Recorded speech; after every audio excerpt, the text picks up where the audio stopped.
আসসালামু আলাইকুম ওয়া রাহমাতুল্লাহি ওয়া বারাকাতুহু। প্রিয় বন্ধুরা, আমাদের সমাজে অসংখ্য মানুষকে আমরা দেখতে পাই অন্যকে বেশি গুরুত্ব দিতে গিয়ে নিজের জীবনের সবচেয়ে মূল্যবান সময়টুকু আমরা নষ্ট করে ফেলি। আমরা বুঝতে পারি একটি সময়ের পরে যে আসলে যার পিছনে আমি শুধু শুধু দৌড়াইছি সে কিন্তু আসলে আমার জীবনের কোনো পরিবর্তন করে দেয়নি। হয়তোবা আমার দৌড়ানোর সাথে আমার মতন আরও অনেকে কিন্তু সংখ্যাটা তার জীবনের জন্য উন্নয়ন হয়েছে। প্রিয় বন্ধুরা, আমি বলবো যে সব কিছুই করবো, কিন্তু নিজের জীবনটাকে আগে গড়ব। তো সেই ক্ষেত্রে সবার থেকে বেশি মূল্যায়ন করেন হচ্ছে আপনার নিজের কর্মটুকু। আমাদের সমাজে অনেকেই আছে যে সমালোচনা করবে কোনো কাজ করলে, কিন্তু আমি আপনাকে একটি কথা বলবো, সেটা হচ্ছে যে কাজ কখনো মানুষকে ছোট করে না।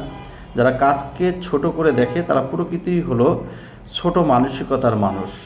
তারাই প্রকৃত আসলে অহংকারী মানুষ। কারণ একটি কাজ হচ্ছে কারো না কারো রিজিকের মাধ্যম, যেখান থেকে একটি